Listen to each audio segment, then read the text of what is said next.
महाराज जी के चरणों में कोटि कोटि प्रणाम। महाराज जी एक दोहा पढ़ने के बाद हृदय स्वीकार नहीं कर पा रहा कि ढोल गंवार शूद्र पशु नारी सकल ताड़ना के अधिकारी। जी, इसमें गोस्वामी जी ने बहुत सूक्ष्मता से वर्णन किया। महापुरुषों के वचनों को हम सूक्ष्मता से समझ पाए। प्रायः ऐसा कह करके हम कहीं कहीं माताओं बहनों की अवहेलना करते हैं, कई जगह हम इसका प्रयोग कर देते हैं। अरे वो गोस्वामी जी ने लिखा है ढोल गंवार शूद्र पशु नारी सकल ताड़ना के अधिकारी। अब इसकी व्याख्या सूक्ष्मता से सुने और विचार पूर्वक। शास्त्रीय प्रमाण के अनुसार ढोल है ना, ढोल को ताड़ना चाहिए। ताड़ना मतलब उसको ठपाक चाहिए और बेताल नहीं।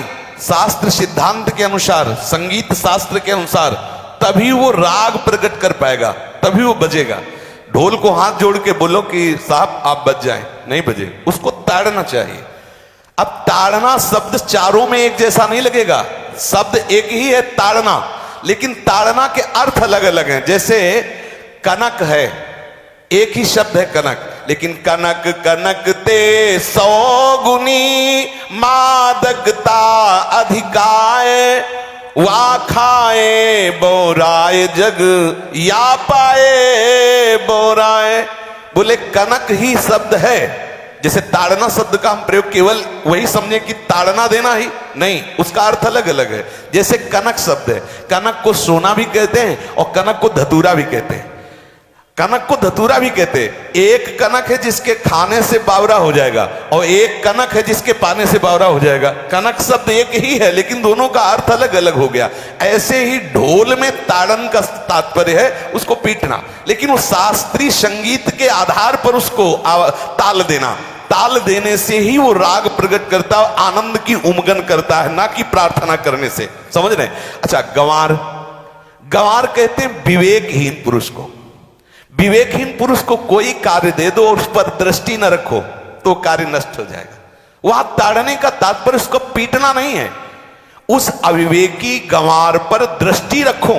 जो आपने कार्य सौंपा है, जो भी कार्य उसका है, उस अविवेकी पर दृष्टि रखना ताड़ना हुआ।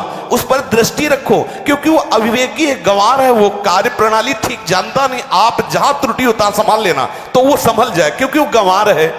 और शूद्र, शूद्र का तात्पर्य होता है शूद्र। वैसे जो वर्ण व्यवस्था में शूद्र का प्रादुर्भाव सबसे श्रेष्ठ जगह से प्रादुर्भाव है।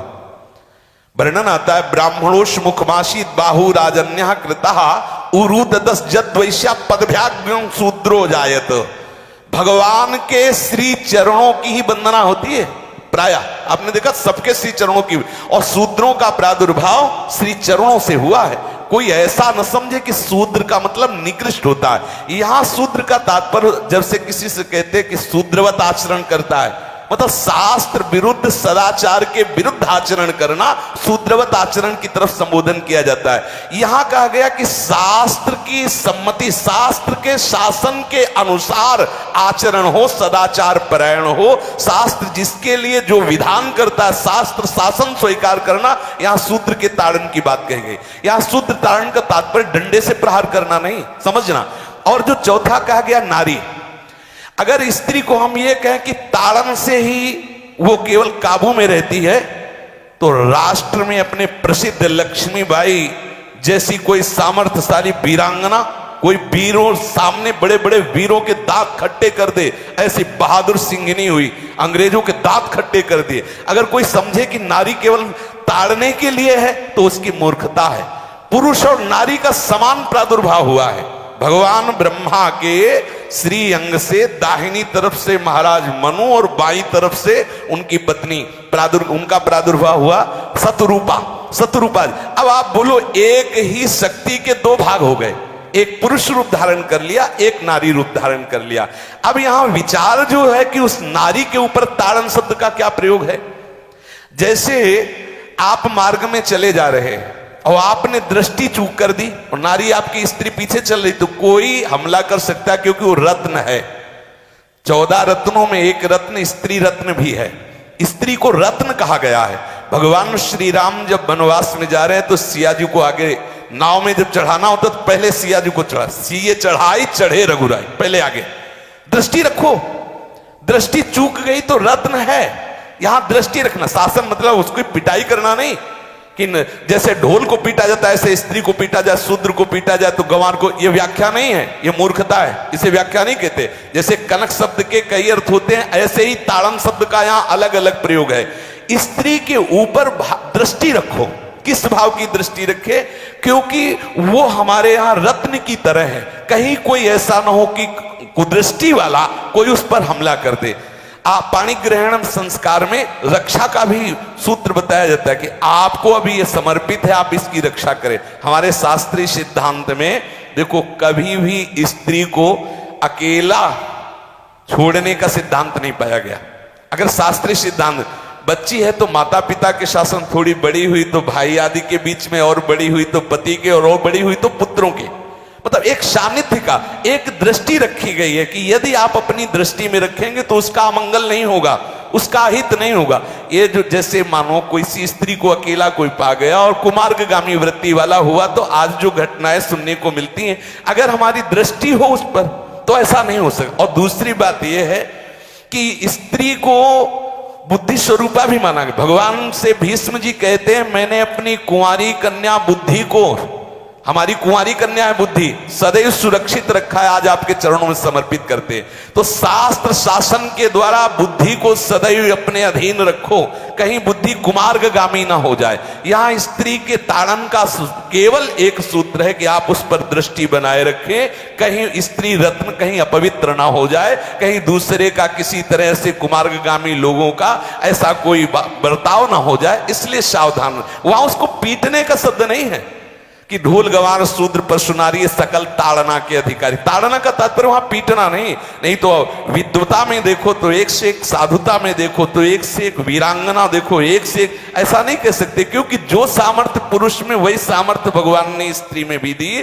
क्योंकि भगवान के ही दो रूप हैं, एक स्त्री और एक पुरुष, समझ रहे ना। तो इसमें एक ताड़न शब्द का कई अर्थ होता है। भगवान की साक्षात शक्ति स्त्री है। अगर कोई इस भाव से देखे कि स्त्री तो केवल ताड़ना मतलब केवल गाली दे के बात करना, ऐसा नहीं। जिस घर में स्त्री का अपमान होता है उस घर का नाश हो जाता है, निश्चित हो जाता है। आप देखिए रावण का सत्यानाश हो गया जगदम्बा सीता के प्रति, दुर्योधन का सत्यानाश हो गया द्रौपदी के प्रति। जहां स्त्री का अपमान हो जाए, अगर कोई ये समझे कि स्त्री केवल मतलब जैसा हम चाहे वैसा व्यवहार करे, तो अगर नाश ना हो जाए तो हमें बता देना, क्योंकि भगवान की वो शक्ति है। अगर उसे तुम सोचो कि हम ताड़न करें, जैसे ढोल को ताड़न करें ऐसे ताड़न करें, तो तुम्हारा नाश हो जाएगा। बिल्कुल सच्ची बात समझ लीजिए। केवल वहां दृष्टि रखने की बात कही गई है, आपका अधिकार है, आप उसकी सुरक्षा व्यवस्था में रहें। और एक वृत्ति होती है, अगर शासन ना हो तो हमारी बुद्धि भ्रष्ट हो जाए, हमारी बुद्धि भ्रष्ट हो जाए, आपकी बुद्धि भ्रष्ट हो जाए। भगवान का भय, शास्त्र का भय, लोक मर्यादा का भय, ये हमको सुरक्षित रखता है। इसलिए दृष्टि रखने की आवश्यकता है कि वो पवित्र रहे, वो सुरक्षित रहे, ना कि उसको पीटने के लिए यहां संबोधन किया गया गोस्वामी तुलसीदास जी ने।